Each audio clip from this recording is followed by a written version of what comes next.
Hello students, welcome. आज का जो हमारा टॉपिक रहेगा वो रहेगा prime minister functions and powers. ठीक है, तो हमारे भारत के जो प्रधानमंत्री हैं उनके क्या क्या फंक्शंस हैं, क्या क्या पावर्स हैं, कैसे इलेक्शन होता है उनका, वो सब हम यहाँ पे डिस्कस करेंगे। और ये सारे आर्टिकल्स देखेंगे जो कॉन्स्टिट्यूशन में मेंशन है या कॉन्स्टिट्यूशन में प्राइम मिनिस्टर के लिए क्या कहा गया है। ठीक है, तो स्टार्ट कर लेते हैं। Prime minister is the real executive authority of the country. Real executive का मतलब ये होता है कि हमारे देश में एक्चुअल में जो काम करने वाला व्यक्ति है वो कौन है, वो प्राइम मिनिस्टर है। ठीक है, कॉन्स्टिट्यूशनल हेड कौन है, वो राष्ट्रपति जी हैं। रियल एग्जीक्यूटिव कौन है, वो हमारे प्राइम मिनिस्टर है। ठीक है, he appoints many officers as the head of the many constitutional institution. इनके पास ये अथॉरिटी रहती है कि ये कई सारे जो हमारे देश के ऑर्गेनाइजेशन है, जो कॉन्स्टिट्यूशनल इंस्टीट्यूशन है, उनके हेड्स को अपॉइंट करते हैं। ठीक है, there is no special process for the election of the prime minister in the constitution of India. जब हम बात करते हैं कि इनका सिलेक्शन कैसे होता है ना, कौन व्यक्ति प्रधानमंत्री बनते हैं, तो अगर हम स्पेशल प्रोविजन की बात करें तो हमारे कॉन्स्टिट्यूशन में कोई स्पेशल प्रोविजन नहीं दिया गया है। सिर्फ ये कहा गया है, article 75 only says that India shall have a prime minister whose appointment shall be made by the president। Article 75 में ये मेंशन है कि हमारे देश में प्रधानमंत्री होंगे और उनका अपॉइंटमेंट जो है राष्ट्रपति जी के द्वारा किया जाएगा। The prime minister is the leader of the council of minister. अब जो पार्लियामेंट में काउंसिल ऑफ मिनिस्टर बनती है उसके लीडर होते हैं। The president is the nominal ruler while the real executive is the prime minister. ठीक है, ये मैंने आपको अभी बता दिया। अब देखिए, जब यहां पे ये लिखा है India shall have a prime minister whose appointment shall be made by the president, इसका मतलब ये नहीं है कि प्रेसिडेंट जो है किसी भी व्यक्ति को प्रधानमंत्री बना सकते हैं। उसके लिए बेसिकली क्या होता है, लोकसभा के इलेक्शन होते हैं। लोकसभा के इलेक्शन में जिस पार्टी को मेजोरिटी मिलती है उस पार्टी के जो लीडर होते हैं उनको राष्ट्रपति जी इनवाइट करते हैं कि आप आइए सरकार बनाइए। ठीक है, तो वो व्यक्ति बेसिकली क्या बनते हैं, वो प्रधानमंत्री बनते हैं। नाउ मेन फंक्शन क्या है प्राइम मिनिस्टर के related to council of minister. पहला है, prime minister recommends the names of the member of his team to appoint as minister. प्रधानमंत्री की टीम में कौन रहेगा, है ना, जो जिनको पोर्टफोलियो दिया जाएगा, कोई मंत्रालय दिया जाएगा, उसमें कौन कौन जो मेंबर ऑफ पार्लियामेंट होंगे, किसको वो सिलेक्ट करेंगे, ये पूरा जो है प्राइम मिनिस्टर रिकमेंड करते हैं और इनके नेम राष्ट्रपति जी के पास भेजते हैं। The president can only make those people as minister whose names are recommended by the prime minister। तो राष्ट्रपति जी उन्हीं लोगों को मंत्रालय की जिम्मेदारी सौंपते हैं जिनका नाम प्रधानमंत्री रिकमेंड करते हैं। Prime minister determines which department will be given to which minister and he can also change the allotted department of any minister। अब जिन लोगों के नाम मंत्री या मिनिस्टर के लिए इन्होंने क्या कहते हैं रिकमेंड किए हैं, तो राष्ट्रपति जी उनको शपथ दिलवाते हैं।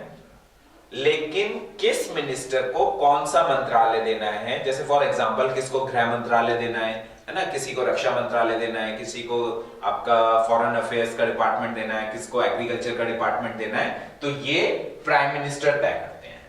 और एक बार जब क्या कहते हैं मंत्रालय अलॉट हो गया, मिनिस्ट्री अलॉट हो गई, उसके बाद भी प्रधानमंत्री जब चाहे उसको चेंज कर सकते हैं, रीशफल कर सकते हैं। ठीक है, he also presides over the meeting of the council of minister and can change the decision according to their wishes। Council of minister की जो भी मीटिंग होती है उसको ये प्रिसाइड करते हैं, उसको हेड करते हैं, उसको लीड करते हैं, और काउंसिल ऑफ मिनिस्टर ने जो निर्णय लिया है उसको ये अपनी विश के अकॉर्डिंगली क्या कर सकते हैं, चेंज कर सकते हैं। ठीक है, आगे बढ़ते हैं। he can ask any minister to resign or advise the president to dismiss in case of difference of opinion।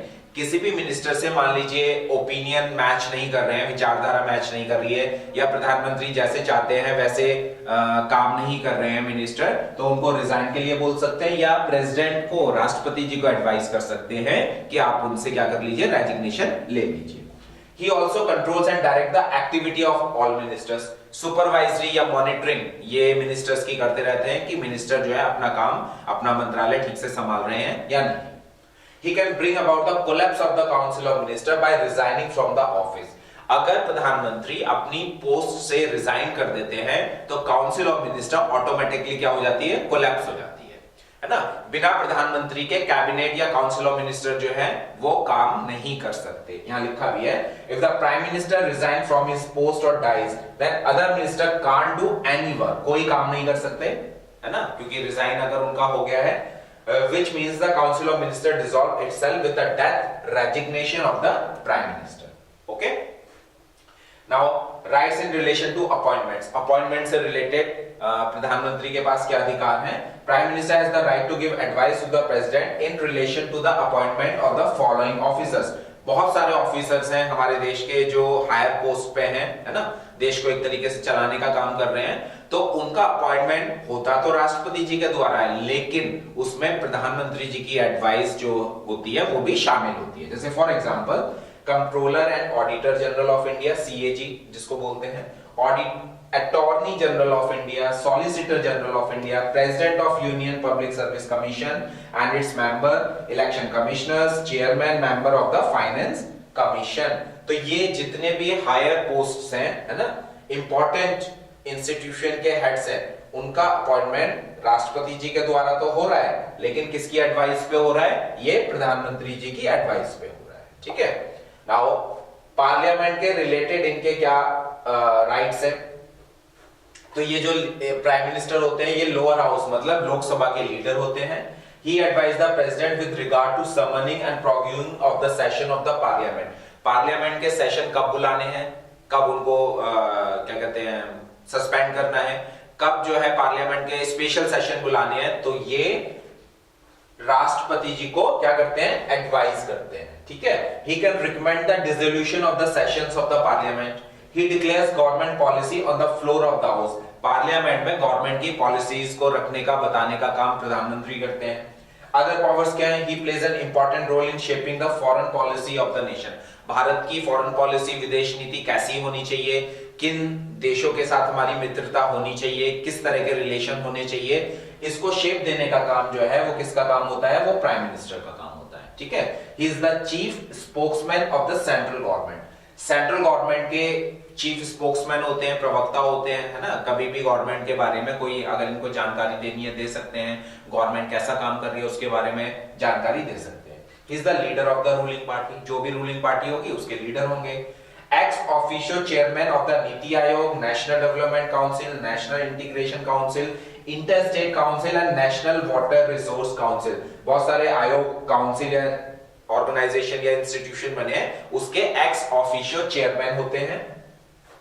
He is the crisis manager in chief at the political level during emergency. Emergency के time में ये crisis manager की काम करते हैं। And he is the political head of the army. हमारी जो भी तीनों सेनाएं हैं उनके पॉलिटिकल हेड होते हैं। ठीक है, now relation to the president. President के रिलेशन में देखें तो इनके पास क्या अधिकार, क्या पावर है वो समझ लेते हैं। तो दो आर्टिकल है, आर्टिकल 74 एंड आर्टिकल 75। ठीक है, आर्टिकल 74 में क्या कहा गया है, there shall be a council of minister. Council of minister होगी पार्लियामेंट के अंदर to help and advise the president of India, जो भारत के राष्ट्रपति जी को हेल्प करेगी। अब ये जो काउंसिल ऑफ मिनिस्टर है ना, इनके बारे में प्रधानमंत्री का किस तरह का राष्ट्रपति जी के साथ रिलेशन है उसको समझ लेते हैं।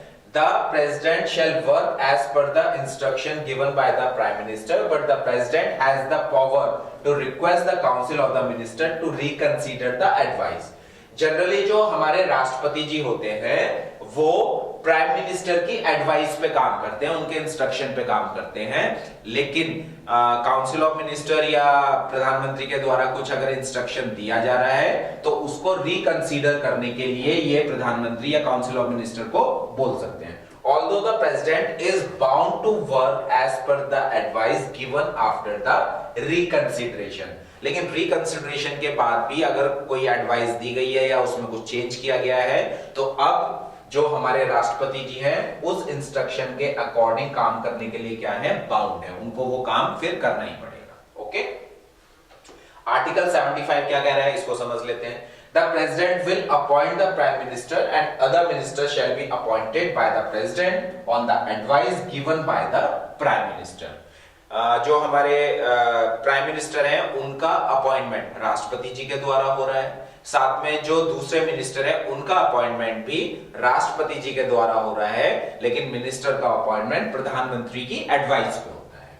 The minister can remain on his post till the pleasure of the president. President जब तक चाहे तब तक मिनिस्टर अपनी पोस्ट पे बने रह सकते हैं, अदरवाइज वो उनका रेजिग्नेशन कभी भी ले सकते हैं। Council of minister shall be collectively responsible to the Lok Sabha. और जो काउंसिल ऑफ मिनिस्टर है जिसका जो राष्ट्रपति जी की हेल्प के लिए है, उसमें प्रधानमंत्री भी हैं, वो बेसिकली लोकसभा के लिए क्या होती है, रिस्पॉन्सिबल होती है। ठीक है, आगे बढ़ते हैं। आगे प्राइम मिनिस्टर्स की और ड्यूटी देख लेते हैं, है ना। इसमें पहला है submit the report of all the affairs of council of minister to the president. Council of minister जो भी काम कर रहे हैं उसकी रिपोर्ट को सबमिट करना, किस तरीके से वो काम कर रहे हैं, कैसे पॉलिसी बना रहे हैं, ये सारी रिपोर्ट सबमिट जो है प्राइम मिनिस्टर किसको करते हैं, प्रेसिडेंट को करते हैं। उनको बताते हैं कि हम काउंसिल ऑफ मिनिस्टर या प्रधानमंत्री मिलके कैसे देश को चला रहे हैं। Give full information to the president regarding any emergency situation or any sudden development in the foreign policy। अगर देश के अंदर कोई भी इमरजेंसी सिचुएशन बन रही है तो उसकी जानकारी राष्ट्रपति जी को देने का काम कौन करते हैं, प्रधानमंत्री करते हैं। और साथ में विदेश नीति, फॉरेन पॉलिसी में कोई चेंज आ रहा है ना, सर्कमस्टेंसेस इंटरनेशनल लेवल पे किस तरीके से सिचुएशन, किस तरीके से चेंजेस हो रही हैं और भारत उन सिचुएशन, उन कंडीशंस को कैसे डील करेगा, इसकी सारी जानकारी जो है कौन दे रहे हैं, प्राइम मिनिस्टर राष्ट्रपति जी को देते हैं। Inform the president on all the decision of the council of minister related to the activities and administration of the union।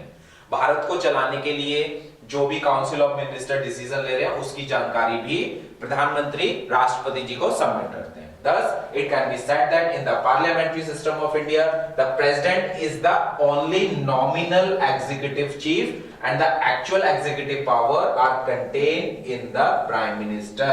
जो actual power है हमारे देश में, देश को चलाने के लिए, वो प्रधानमंत्री के पास है, लेकिन हमारे जो राष्ट्रपति जी हैं वो actual में क्या है, वो nominal executive chief है। ठीक है, अब देखिए यहाँ पे देख लेते हैं लास्ट में हमारे जो आज तक जितने भी प्राइम मिनिस्टर रहे हैं 1947 से लेके, तो सबसे पहले जवाहरलाल नेहरू जी, गुलजारी लाल नंदा जी, लाल बहादुर शास्त्री जी, उसके बाद दोबारा से गुलजारी लाल नंदा जी, फिर इंदिरा गांधी जी, मोरारजी देसाई, है ना, चौधरी चरण सिंह जी, इंदिरा गांधी जी दोबारा से बनी, फिर यहाँ पे राजीव गांधी जी आए, उसके बाद विश्वनाथ प्रताप सिंह, चंद्रशेखर, पीवी नरसिम्हा राव, फिर उसके बाद अटल बिहारी वाजपेयी जी, एच.डी. देवगौड़ा जी, इंद्र कुमार गुजराल जी, अटल बिहारी वाजपेयी जी, मनमोहन सिंह जी, और इस टाइम जो प्रेजेंट हमारे प्रधानमंत्री हैं वो कौन है, नरेंद्र मोदी जी।